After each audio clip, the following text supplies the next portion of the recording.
자, 여러분 안녕하세요. 이번 영상도 기대하셔도 좋습니다. 이번 영상도 한번 봐두시면 엄청나게 큰 도움이 될 만한 꿀팁들이 가득 담겨 있으니까 집중해서 잘 들어주시면 좋을 것 같아요. 뭐 집중 필요 없고 그냥 편하게 출퇴근 시간에 이어폰 하나 끼고 잘 들어두시면 분명히 큰 도움이 될 거라 생각합니다. 저번 시간에 저희가 같이 정리했던 게 우리가 회복 탄력성은 두 가지 능력으로 구성되어 있다고 했잖아요. 그렇지만 이 두 가지 능력의 밑바탕에는 이 긍정적 정서가 그 뿌리에 담겨져 있다, 제가 이 말을 했어요. 그러니까 이 긍정적 뇌가 일단 세팅이 돼 있어야 높은 대인관계 능력과 자기조절 능력을 가질 수 있고, 이 두 가지가 결국 높은 회복 탄력성으로 이어진다, 이렇게 말씀을 드렸거든요. 근데 저번 시간에 제가 요걸 봤는데, 이번 시간에는 자, 요 대인관계 능력 요거를 보고, 그리고 나서 마지막으로 우리가 긍정적 뇌를 세팅을 하기 위해서 어떤 생활 습관을 가져야 하냐, 이 방법까지 한번 오늘 낱낱이 파헤쳐 보도록 하겠습니다. 자, 볼게요. 오늘 해야 될 것은 오늘 우리가 알아야 될 건 대인관계 능력인데, 대인관계 능력은 이렇게 세 가지로 나뉘죠. 그때 우리가 자기조절 능력도 세 가지 하부 능력으로 나뉘었잖아요. 근데 이 대인관계 능력 또한 세 가지 하위 요소로 이렇게 나뉘어져 있어요. 그러니까 이게 책이 조금 제가 정리를 할 수밖에 없었던 게 3편에 걸쳐서, 사실 파보면 되게 좀 복잡하게 돼 있는 경향이 있어요. 이걸 다 알아야 되기 때문에. 그래서 오늘 한번 대인관계 능력 보도록 하겠습니다. 자, 여러분, 대인관계 능력 그 표지에 이런 게 적혀 있어요. 인간관계는 삶의 모든 것이라 해도 과언이 아니다. 삶 자체가 만남과 헤어짐의 연속이기 때문이다. 좋은 인간관계를 맺는 사람은 그만큼 건강하고 행복한 삶을 살아가는 사람이다. 사람을 잘 사귀고 원만한 인간관계를 유지하는 사람일수록 위기에 강하다, 이렇게 적혀 있습니다. 자, 이 대인관계 능력의 첫 번째 요소는 바로 소통 능력입니다. 소통 능력. 자, 읽어볼게요. 사람과 사람 사이 맺는 모든 관계의 기본은 대화, 즉 소통에 의해 만들어지고 유지됩니다. 따라서 소통 능력이야말로 한 사람의 인생 성패를 좌우할 정도의 위력을 가진 엄청난 무기라 할 수 있습니다. 한편 모든 종류의 소통에는 두 가지 차원이 있습니다. 첫 번째는 내용의 차원이고, 두 번째는 관계 형성과 유지의 차원입니다. 이 소통 능력은 또 이렇게 두 가지로 나뉘는 거예요. 내용의 차원, 관계 형성과 유지의 차원. 예컨대 제가 짝사랑하는 여자 사람 친구에게 용기 내어 이런 말을 했다 칩시다. 우리 내일 영화 보러 갈래? 이 소통은 영화 보러 가자라는 내용 그 자체를 전달하는 기능도 하지만 사실 이게 다가 아닙니다. 사실 이게 다가 아닙니다. 이 말은 너랑 영화를 같이 보러 가는 사이가 되고 싶다라는 관계 형성에 대한 의사표현의 기능도 하고 있습니다. 이게 두 번째. 그러니까 소통, 대화는 이 두 가지로 이루어져 있다는 거예요. 자세히 보면 우리가 볼 때는 그냥 내용만 말하는 것 같지만 그 속에는 사실 요것도 포함되어 있다 이거죠. 결국 소통의 핵심은 이 두 가지 차원을 얼마나 잘 이해하고 조화시키느냐에 달려 있습니다. 그러니까 우리가 소통을 할 때는 이것만 봐서는 안 된다는 거예요. 뭐도 봐야 돼요? 이것도 봐야 돼. 이것도 고려해야 돼. 저자에 따르면 인간관계 대부분의 갈등은 소통의 이 두 차원이 서로 조화를 이루지 못해서 발생한다고 합니다. 자, 여러분 예시를 잠깐 볼게요. 잠깐만. 되나? 오케이. 자, 예시를 잠깐 볼게요. 신혼 초 퇴근하고 온 남편이 밥을 준비하고 있는 아내에게 말합니다. 배고파, 밥 줘. 그 말을 들은 아내는 화를 내며 밥그릇을 내동댕이 치듯 식탁에 내려놓습니다. 이미 아내는 밥을 하고 있었고 밥 달라는 말이 욕도 아닌데 아내는 왜 화가 났던 걸까? 남편이 소통에 있어 이 내용의 측면만 생각했을 뿐 관계 형성과 유지 측면을 신경 쓰지 않았기 때문입니다. 남편이 평소 관계 형성 측면에 대한 촉이 좋은 사람이었다면 아마 이렇게 말했을 겁니다. 여보 사랑해. 별일 없었어? 이렇게 관계 형성과 유지 차원을 슬쩍 던져놓으면 알아서 밥그릇이 예쁘게 왔을 텐데, 남편이 눈치 없이 내용 차원에만 집중하는 바람에 요걸 놓친 거죠. 그 책에서 여러 번 나오는데요, 여러분. 그 여성과 남성이 이 대화에 있어서 이 간극이 되게 크대요. 남성은 주로 이걸 위주로 얘기한대. 여성은 이걸 많이 고려한대. 그러니까 둘이 싸움이 잦을 수밖에 없는 거예요.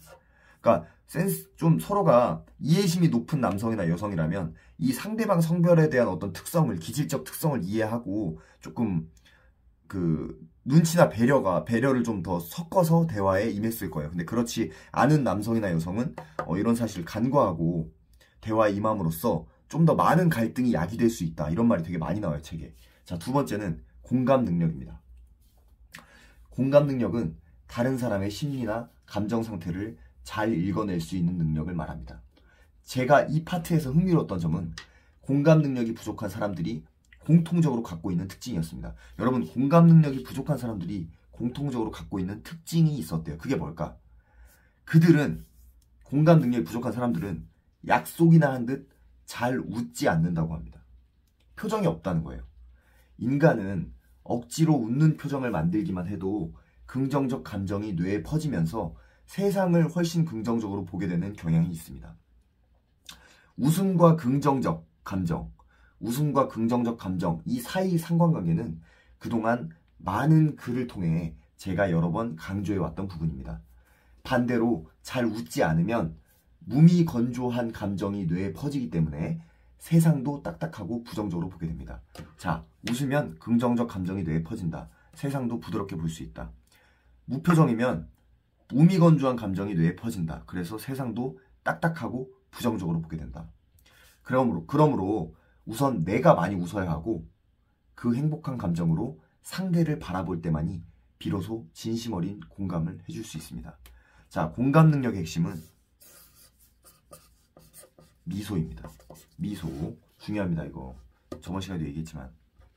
자, 세 번째 대인관계 능력의 첫 번째 요소 소통 능력, 두 번째 능력은 공감 능력이었어요. 이 공감 능력은 자, 내가 많이 웃으면 자연스럽게 향상된다. 저자는 이렇게 말하고 있어요. 자, 세 번째는 자아 확장력입니다. 자아 확장력. 자, 자아 확장력이란 자기 자신이 다른 사람과 연결되어 있다고 느끼는 정도입니다. 여기서 당신은 심리학자 아론과 아론, 이름이 똑같아. 아론과 아론. 이 제시한 자아 확장 이론에 주목할 필요가 있습니다. 이 자아 확장 이론에 따르면 친밀한 관계란 상대방을 나의 자아 개념에 포함시키는 것이라 주장합니다. 여러분, 이거는 굳이 내가 그림으로 그려보자면 좀 이런 거거든요. 내가 여기 이렇게 사람이 있잖아요. 내가 있어. 내가 있는데 여기 상대가 있죠. 내 안에 이렇게 상대를 포함시키는 거예요. 내 안에. 이게 높은 자아 확장력을 가진 사람들의 특징이야. 친밀한 관계는 쉽게 말해 상대와 나를 동일시하는 관계라는 거죠. 내 자아 안에 상대도 들어있으므로 자아 확장력이 큰 사람은 이런 생각을 한대. 나도 나고 너도 나. 나도 나고 너도 나야. 따라서 나도 소중하고 너 또한 나만큼 소중해. 이런 마음을 갖고 있다는 거예요. 이 자아 확장력이 높은 사람들은. 이런 사람들은 주변에 기쁜 일이 생긴다면 마치 자신의 일처럼 기뻐할 거고, 슬픈 일이 생겼을 땐 마치 자신의 일처럼 슬퍼할 겁니다. 자아 확장력이 높은 사람들은 왜? 너의 일도 나의 일, 너의 기쁜 일도 나의 기쁜 일, 너의 슬픈 일도 나의 슬픈 일, 이렇게 받아들일 거 아니에요. 이런 사람의 대인관계가 과연 실패할 수 있을까? 실패할 수 없다는 거죠. 그죠? 자, 이 대인관계 능력의, 그러니까 회복 탄력성 요소의 두 번째 능력인 대인관계 능력은 하부에 이렇게 세 가지 능력으로 나눌 수 있었어요. 소통 능력, 공감 능력, 자아 확장력. 이 세 가지가 다 중요하고, 세 가지 감정을, 세 가지 능력을 관통하는 핵심적 정석 또한 또 한 번 얘기하지만 여러분 스스로의 긍정적 정서에 달려 있습니다. 이런 능력들이 높아지고 낮아지고 하는 데는. 자, 여기까지 해서 이제 이게 끝났어요. 자, 어떤 거냐면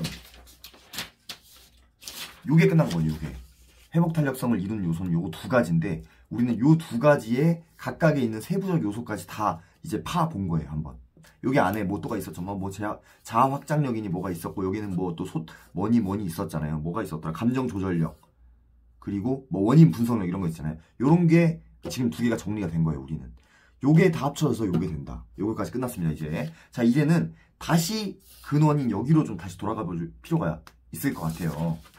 자, 읽어보겠습니다. 요거는 아니고 요거네.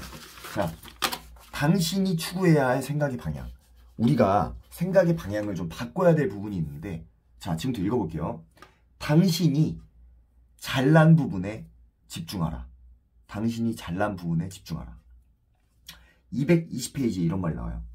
긍정적 정서를 지닌다는 건 뇌를 긍정적 뇌로 바꾼다는 뜻이다.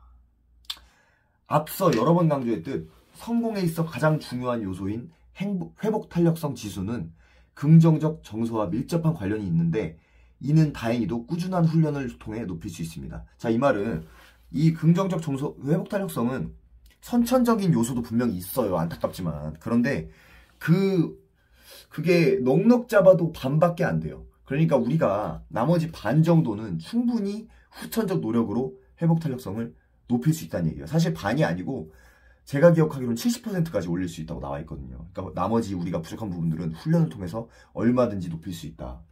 긍정적 정서를 높이기 위한 방법으로 저자가 가장 추천하는 것은 내 강점에 집중하는 습관 들이기입니다. 자, 내 강점에 집중하라. 우리는 어릴 적부터 감정에 집중하기보다는 약점을 채워서 모든 방면에서 부족함이 없도록 하는 교육을 받아왔습니다. 예를 들어서 내가 수학은 잘하는데 국어를 못하면 국어를 채워야 하고, 국어 수학 잘하는데 영어 못하면 영어를 채워야 하고, 지금 이런 말 하는 거거든요. 저자는 이러한 문화가 모든 한국인들로 하여금 내 부족한 부분을 채워야 한다라는 강박관념에 시달리게 만드는 원인이라 지적하고 있습니다. 약점을 채우는 문화가. 이처럼 약점에 집중하는 문화는 우리에게 끊임없이 습관적 열등감과 무력감을 불러일으킵니다. 우리 한국인을 관통한 정서 두 번째 영상에서도 말했지만 이런 게 있죠. 부족한 것을 채우는 게 미덕이고 올바른 삶이다. 여러분 이런 말 많이 들어봤죠. 부족한 것을 채우는 게 미덕이고 올바른 삶이다. 그러나 정작 성공의 데이터는 한국인들의 이런 선입견을 매몰차게 부정하고 있습니다. 올림픽 금메달리스트부터 노벨상 수상자까지 인류 역사를 돌이켜봤을 때 훌륭한 업적을 남긴 사람들 중 자신의 약점에 더 집중했던 사람은 사실상 전무합니다. 그러니까 올림픽 금메달리스트부터 노벨상 수상자, 이 어떤 훌륭한 업적을 남긴 사람들 대부분은 자신의 강점에 집중한 사람들이었다. 이들은 예외 없이 자신의 강점에 집중해서 그것을 발전시킨 사람들이었던 겁니다.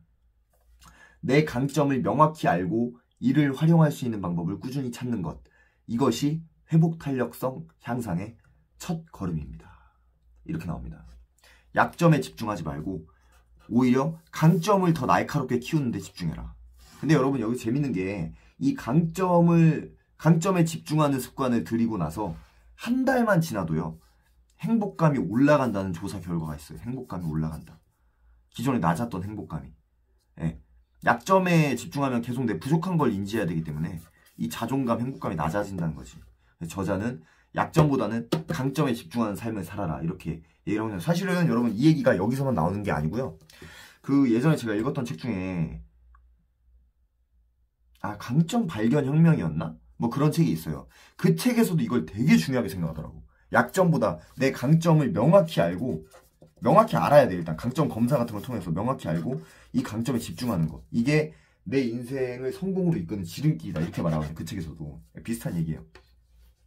자, 이렇게 해서 하나 우리가 바꿔야 할 생각의 방향은 강점에 집중하는 게 좋다, 이거고요. 이게 사실은 또 오늘 제가 가져온 꿀팁입니다. 꿀팁. 마지막으로 우리가 이걸 봐야 돼요. 회복 탄력성을 높이는 습관 2가지. 책 246페이지에 이런 말이 나와요. 감사하기 훈련과 규칙적 운동을 병행한다면 3개월 이후부터 회복 탄력성이 높아질 겁니다. 자, 회복 탄력성이 높아질 것이다. 이거 2개가 회복 탄력성을 올리는 필살기예요. 필살기. 아까 그거 강점 집중까지 곁들여가지고 하면은 파괴력이 더 커지겠죠? 자, 읽어볼게요. 저는 그동안 흰쌀밥이 몸에 안 좋다는 얘기를 여기저기서 들어오면서도 대충 그냥 먹어왔습니다. 제 얘기예요, 제 얘기. 그러나 요즘은 적어도 집에서는 흰쌀밥을 먹지 않는데 이것이 구체적으로 어떻게 몸에 안 좋은지를 이해했기 때문입니다. 흔하게 떠돌아다니는 말이라도 그 말이 실질적으로 가져오는 효과와 그 근거를 명확히 알아야지만 우리는 행동으로 옮기게 됩니다. 이거 전 시간에도 제가 얘기했던 거죠. 이제 우리 흔하다면 흔한 다음 두 가지 조언을 행동으로 옮겨봅시다. 자, 요것도 근거를 알고, 요거 두 개나 다 누구나 아는 내용인데 사람들이 잘 안 하죠. 그러니까 요거를 좀 명확히 우리가 좀 파서 요 근거 같은 거를 조금이라도 더 알아서 우리가 행동으로 옮길 확률을 높여보자. 지금 이 얘기를 하고 있는 겁니다. 첫 번째는 감사하기입니다. 자, 246페이지에 이런 말이 나와요. 긍정성 증진 훈련법 중에서 단연 최고의 효과를 지닌 것으로 입증된 것이 바로 감사하기 훈련이다. 자, 긍정성 증진 훈련 방법. 자, 읽어볼게요. 지난 10여 년간 긍정심리학 분야에서는 긍정성과 그 효과를 확인하기 위한 수많은 실험이 있었다. 명상, 선행 베풀기, 휴식 뭐 이런 거 있잖아요. 이 중 가장 효과가 크다고 밝혀진 게 바로 이거예요. 감사하기. 내가 잘생긴 것에 대해서 감사합니다. 내가 키가 큰 거에 대해 감사합니다. 뭐 이런 세세한 거 다. 두 개 다 저는 해당이 안 되긴 하지만, 자, 꾸준히 감사하는 습관은 그 자체로 심장 박동수를 안정시켜 마음의 평안과 긍정성을 끌어올려줍니다. 한편 그 구체적 방법은 다음과 같습니다. 매일 밤 그날 감사해야만 했던 구체적인 일 5가지를 적고 잠들어라. 저자는 눈 딱 감고 이 습관을 단 3주만 실행하면 심경에 엄청난 변화가 있을 것이라 주장합니다. 이거 매일 밤에 눈 감기 전에, 자기 전에 내가 감사해야만 했던 일 5개를 적고 자면 3주 후부터 그 효과가 나타난대. 감사하기 습관 후 3주만 지나도 회복 탄력성이 높은 뇌의 회로가 본격적으로 구축되기 시작한다는 겁니다. 제가 아까 말했죠. 우리는 지금 뭘 보고 있는 거예요? 이 긍정적 뇌를 구축하기 위한 훈련법을 마지막으로 보는 거예요. 자, 두 번째는 규칙적 운동하기. 규칙적 운동하기. 행복과 성공에 이르는 가장 빠르고도 확실한 길이 바로 규칙적인 운동이다. 가장 빠르고도 확실한 길. 이게 254페이지에 이렇게 나와 있어요. 바로 규칙적인 운동이 행복과 성공에 이르는 가장 빠르고도 확실한 길이다. 몸을 움직이면 신체뿐 아니라 뇌도 건강해집니다. 그러니까 운동하면 신체뿐만 아니라 뇌도 영향을 끼친다는 거예요. 운동은 우울증, 불안장애, 치매 등을 유발하는 병든 뇌를 치료할 수 있는 치료약입니다. 이 약은 부작용도 없고 체중 조절 효과까지 덤으로 제공합니다. 운동은 그야말로 최고의 만병통치약이라 할 수 있습니다. 그렇다면 우리는 어떤 운동을 어떻게 하는 게 좋을까? 저자가 운동에 있어 강조하는 7가지를 살펴봅시다. 1. 유산소 운동, 근력 운동, 장력 운동을 골고루 한다. 그러니까 운동을 하나만 하는 게 아니라 이 3가지 운동을 골고루 하는 게 좋다는 거예요. 유산소 운동은 예를 들면 달리기나 줄넘기, 근력 운동은 아령이나 팔굽혀펴기, 장력 운동은 요가나 스트레칭, 이걸 의미하거든요. 그러니까 이 3가지를 골고루 하는 것이 좋다. 자, 두 번째. 일주일에 3번 이상 한다. 핵심은 그냥 운동이 아니다. 핵심은 뭐예요? 이거예요, 이거. 핵심은 규칙적 운동이다. 자, 세 번째. 무리하지 않는 선에서 즐거울 정도로 적당히 한다. 무리하지 마라, 이 뜻이죠. 네 번째. 리듬을 타면서 하는 운동이 좋다. 예를 들어 줄넘기도 음악을 틀어놓고 하는 게 좋다. 자, 5번째. 친구와 함께 한다. 6번째. 햇빛을 볼 수 있게 야외 운동을 반드시 포함한다. 그러니까 실내 운동만 할 게 아니라 주기적으로 야외로 나가서 햇볕을 쐬면서 야외 운동을 병행하라, 이 말입니다. 자, 7번째. 이거 중요합니다, 여러분. 7번째. 운동을 하면 더 긍정적이고 건강한 사람이 될 것이라는 사실을 믿으면서 한다. 믿으면서. 이게 뭐예요? 이건 약간 플라시보 효과도 좀 노리고 있는 것 같아요. 자, 이렇게 정리하고 나니 나를 높은 회복 탄력성의 궤도에 올려놓는 방법이 더욱 명확하게 눈에 들어옵니다. 뭡니까? 첫 번째, 자기 전에 오늘 감사했던 일 5가지 쓰고 자기. 두 번째, 규칙적으로 운동하기. 끝! 자, 요거 2개만 하면, 쉽게 말해, 요거 2개만 규칙적으로 하면은, 자, 인생 바뀐다, 이 말이에요. 저자 말은. 인생 바뀐다. 여러분, 그게 궁금할 것 같아. 그러면 지금 영상을 찍고 있는 슈가복 너도 하고 있니? 저도 하고 있습니다. 감사일기 쓰고 있습니다. 네, 자기 전에 5개, 1, 2, 3, 4, 5 순번 지금 적고 있어요. 운동은, 저는 직업이 아이들 운동을 가르치는 일이기 때문에 규칙적 운동은 늘 합니다. 자, 정리하겠습니다. 지난 글에서 책을 관통하는 코드가 제가 뭐라 그랬죠? 긍정적 정서라고 했죠. 긍정적 정서. 긍정적으로 생각하라. 공기처럼 떠돌아다니는 흔한 말이지만 대부분의 사람들에겐 듣기 귀찮은 말 중 하나입니다. 생각이 그래봤자 생각이지. 내가 좋게 생각한다고 내 인생이 좋게 바뀌나? 이런 생각을 하는 사람들이 많다는 거예요. 생각이 그래봤자 생각이지. 내가 긍정적으로 생각한다고 내 인생도 긍정적으로 바뀌겠어? 그런데 이제 저는 여러분한테 자신 있게 얘기할 수 있습니다. 네, 좋게 생각하면 좋게 바뀝니다. 긍정적으로 생각해야 건강해지고 돈도 더 많이 벌고 성공합니다. 이것은 뇌과학이 보장하는 명백한 사실입니다. 자, 이렇게 글이 끝났습니다. 영상이. 자, 이 두 개, 긍정적으로 생각하는 게 뭐가 좋냐, 이거에 대한 의문점이 항상 우리를 따라다녀요. 뭐 좋게 생각해라, 긍정적으로 생각해라, 그럼 뭐 좋다고 하는데 뭐가 좋지? 회복 탄력성과 굉장히 밀접한 연관을 맺고 있는 것이 바로 이 긍정적 생각, 긍정적 정서예요. 모든 어려운 개념들의 핵심을 관통하는 키워드는 다시 한번 얘기하지만 이 긍정적 정서입니다. 그러니까 당장 오늘 하루를 행복한 마음으로, 긍정적인 마음으로, 좋은 마음으로 감사하며 사는 게 성공에 가장 빠르고 쉽게 다가설 수 있는 지름길이라고 말씀드리고 싶습니다. 오늘 영상은 여기서 마치도록 하겠습니다. 여러분, 혹시 괜찮으신 분들은 그 구독 버튼 한 번만 눌러주시면 제가 조금 더 좋은 영상으로 찾아뵙도록 하겠습니다. 여러분, 감사합니다.